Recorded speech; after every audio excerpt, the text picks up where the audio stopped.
IPL 2024 17వ season literally చితక్ కొట్టేస్తుంది. Almost చివరికి వచ్చేసాం. మరింత ఇంట్రెస్టింగ్గా కూడా మారింది. చివరి 10 మ్యాచ్లు జస్ట్ క్వాలిఫై అయింది ఒక టీం, ఎలిమినేట్ అయింది 2 టీమ్స్. సో మరింత ఇంట్రెస్టింగ్గా మారుతుంది అనుకున్న టైంలో ఎంట్రీ ఇచ్చింది ఈ వర్షం. 3 డేస్లో ఇద్దరిని ఎలిమినేట్ చేసి ఇద్దరిని ప్లే ఆఫ్ చేర్చింది ఈ వర్షం. ఎంతో ఇంట్రెస్టింగ్గా ఉంటుంది అనుకున్న టోర్నీని కాస్త చప్పబడిపోయేలా చేసింది. అయితే ఐపీఎల్ చరిత్రలో ఇప్పటివరకు జరిగిన అన్ని సీజన్స్కి రారాజు ఈ 17వ సీజన్. ప్రతి మ్యాచ్కి యావరేజ్గా 18 సిక్స్లు, 13 బంతులకి 1 6, అలానే ప్రతి 5 బంతులకి 1 4, డెత్ ఓవర్స్లో అయితే ఏకంగా ప్రతి 4 బంతులకి 1 4. అలానే రికార్డ్స్కి బాబు ఈ సీజన్. ఐపీఎల్ హిస్టరీలోనే హైయెస్ట్ రన్స్, T20 క్రికెట్ చరిత్రలోనే సెకండ్ హైయెస్ట్ రన్స్ 287 పరుగులు. ఒక T20 మ్యాచ్లో 2 ఇన్నింగ్స్ల మీద హైయెస్ట్ రన్స్ 549 పరుగులు. ఒక T20లో ఒక ఇన్నింగ్స్ వాళ్ళు హైయెస్ట్ సిక్స్లు 22, 2 ఇన్నింగ్స్ల మీద కలిపి హైయెస్ట్ సిక్స్లు 42. అలానే highest run chase T20 cricket హిస్టరీలోనే 262 పరుగులు. 150+ రన్ చేజ్ని తక్కువ బంతుల్లో చేజ్ చేసిన ఐపీఎల్ 58 బంతుల్లో 164 పరుగులు చేజ్ చేశారు.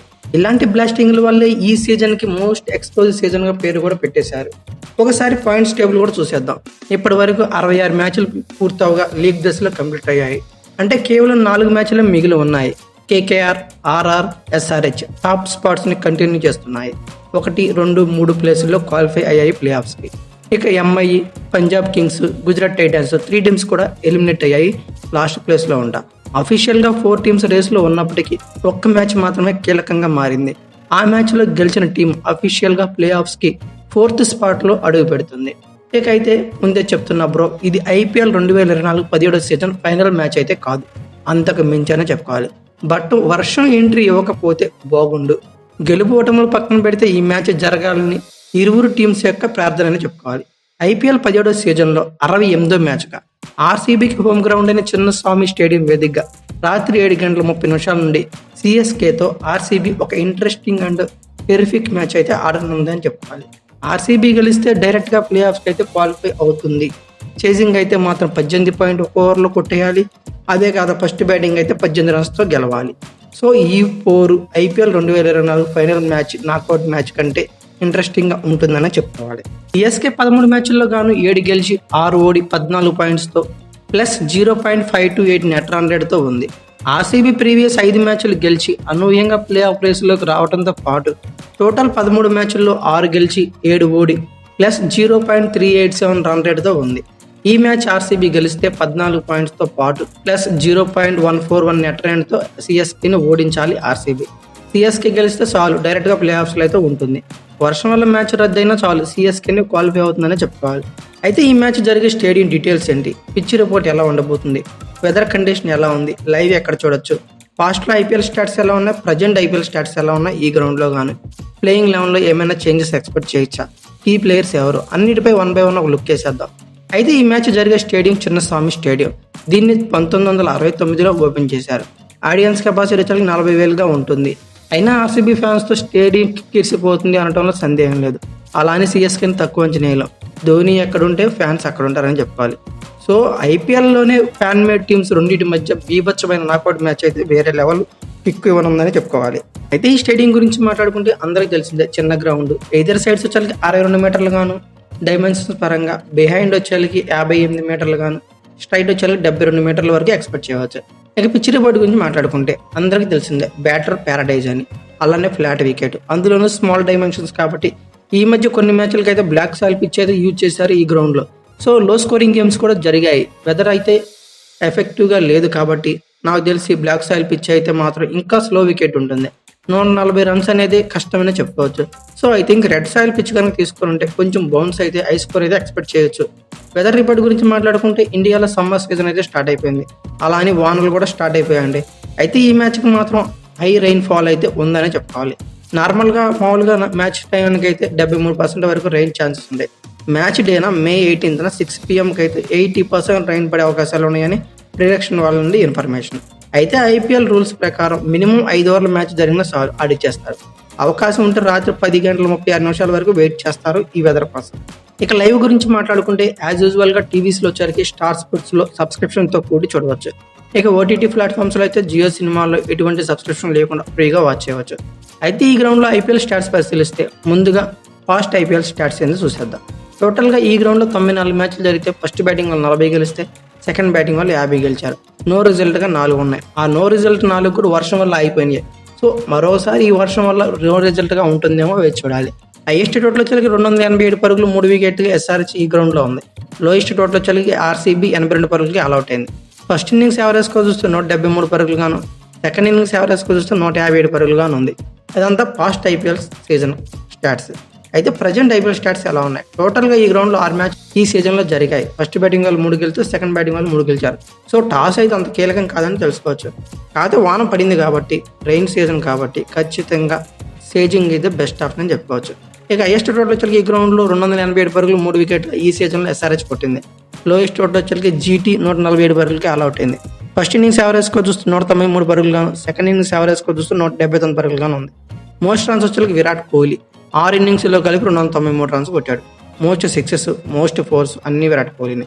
6లో 16 కొట్టాడు, 4లో 26 కొట్టాడు 6 ఇన్నింగ్స్లో కలిపి. ఇక మోస్ట్ వికెట్స్ వచ్చరికి యాష్ దయాల్ 8 వికెట్లతో ఉన్నాడు. సో ఇతను వీళ్ళే మళ్ళీ ఒకసారి కీలకం కానున్నారని చెప్పుకోవాలి. ఈ హోమ్ గ్రౌండ్గా ఆర్సీబీ 6 మ్యాచ్లు ఆడేసింది, 3 గెలిచింది, 3 ఓడింది. సో ఈ సీజన్లో హోమ్ గ్రౌండ్ ఫేవర్ వచ్చేసరికి ఆర్సీబీకి 50-50 అనే చెప్పుకోవాలి. ఇక ఫైనల్గా ఆర్సీబీ మరియు సిఎస్కేల యొక్క హెడ్ టు హెడ్ రికార్డ్స్ పరిశీలిస్తే సిఎస్కేకి ఆర్సీబీ మీద బెస్ట్ రికార్డ్స్ అయితే ఉన్నాయని చెప్పాలి, నో డౌట్ ఈ విషయంలో. సిఎస్కే మీద ఆర్సీబీకి విన్నింగ్ పర్సెంట్ జస్ట్ 31%గా ఉంది. అదే సిఎస్కేకి ఆర్సీబీ మీద అయితే అబోవ్ 70% అని చెప్పాలి.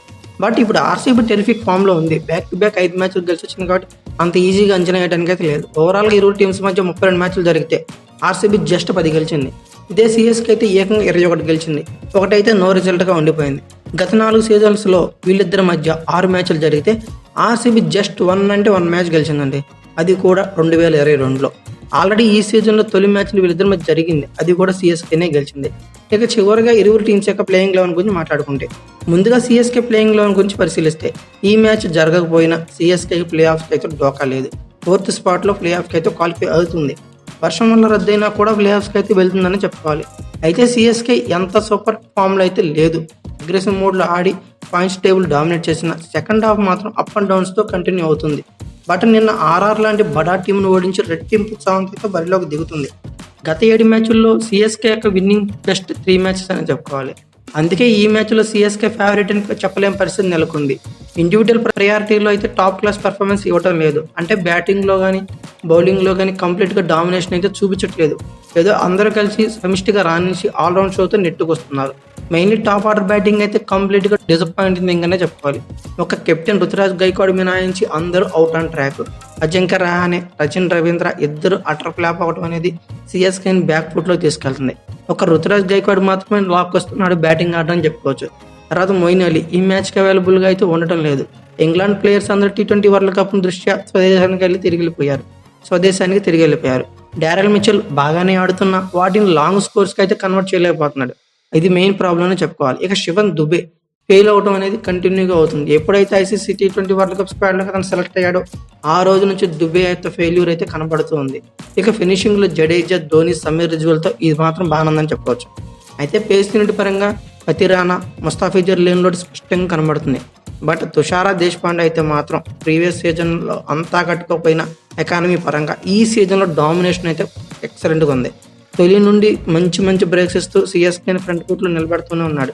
ఇక అలాగే శార్దుల్ ఠాకూర్ వికెట్లు తీయకపోయినా ఎకానమీ పరంగా బెస్ట్ బౌలింగ్ అయితే ఇస్తున్నాడనే చెప్పుకోవాలి. బట్ సమర్జిత్ సింగ్ అయితే మంచి వికెట్ టేకింగ్ బౌలర్లో మారిపోయాడు సిఎస్కే.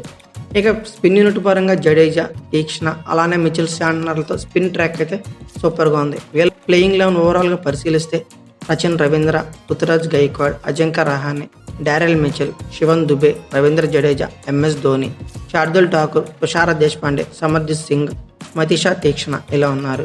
ఇంపాక్ట్ ప్లేయర్స్ని పరిశీలిస్తే Sameer Rizvi, Prashant Solanki, Mitchell Santner, Shaik Rasheed, Richard Gleeson ఇలా ఉన్నారు. ఇక చివరిగా ఆర్సీబీ యొక్క ప్లేయింగ్ లెవెన్ గురించి మాట్లాడుకుంటే బ్యాక్ టు బ్యాక్ 5 wins. ఎవరు కల్లో కూడా ఎక్స్పెక్ట్ చేసి ఉంటారేమో ఇలాంటి కంబ్యాక్ ఆర్సీబీ నుంచి. అయితే బ్యాటింగ్లో కోహ్లీ, విల్ జాక్స్ కీ ప్లేయర్స్గా మారిపోయారు. బట్ విల్ జాక్స్ అనే T20 వరల్డ్ కప్ స్క్వాడ్ కోసమని ఇంగ్లాండ్కి పయనమైపోయాడు. కంప్లీట్ ఆర్సీబీకి ఇది డ్యామేజ్ అని చెప్పుకోవాలి. ఎందుకంటే సూపర్ ఫామ్లో ఉన్నాడు. ఇక రజిత్ పటిదారు, విల్ జాక్స్ వల్ల కోహ్లీకి అయితే మంచి సపోర్ట్ బ్యాటింగ్ పరంగా వస్తుంది. ఇతను లేకపోవడం ఖచ్చితంగా లోటనే చెప్పుకోవాలి. ఇక అయితే మ్యాక్స్వెల్ ద్వారా ఈ బ్యాకప్ ఉన్నప్పటికీ బ్యాటింగ్లో మ్యాక్స్వెల్ అయితే అంత ఫామ్లో అయితే లేడు. బౌలింగ్ పరంగా కంపేర్ చేసుకుంటే విల్ జాక్స్ కంటే మ్యాక్స్ ఫుట్ ఫ్రంట్లోనే ఉంటాడు. ఐ థింక్ మ్యాక్స్వెల్ ఈ మ్యాచ్లో ఫామ్లోకి రావచ్చు అని నా ఒపీనియన్ కూడా. ఇక అలానే కోహ్లీ మరియు డూప్లెసిస్ గ్రేట్ స్టార్ట్స్ అయితే రావాల్సిందే. కోహ్లీ ఖచ్చితంగా పెద్ద ఇన్నింగ్స్ ఆడితేనే ఈ మ్యాచ్ గెలవడం ఈజీ అవుతుంది. ఎందుకంటే సిఎస్కే లాంటి మైండ్ గేమ్తో ఏ బ్యాటర్ అయినా నిలవడం క్రీజ్లో కష్టమే, ఒక కోహ్లీ మినహాయించి. అదీగాక వాన పడుతుంది కాబట్టి పిచ్ కొంచెం స్లోగా ఉండే అవకాశాలు ఉన్నాయి కాబట్టి కొంచెం వికెట్ దగ్గర స్టే చేసి స్ట్రైక్ రేట్ గురించి ఆలోచించకుండా కోహ్లీ కనుక లాంగ్ ఇన్నింగ్స్ ఆడితే ఖచ్చితంగా సిఎస్కేకి బ్రేక్ అయితే ఇవ్వచ్చు. అలానే సూపర్ బ్యాటింగ్ చేస్తున్న రజిత్ పటిదార్ ఈ గత 5 మ్యాచ్ల నుండి అబ్జర్వ్ చేస్తున్నాను. వస్తున్నాడు, 25 బాల్ 22 బాల్లో 50 కొడుతున్నాడు. మంచి ఇన్నింగ్స్లు అయితే ఆడుతున్నాడు. అలాగే ఈ సీజన్లో 5 50లు కూడా కొట్టాడు.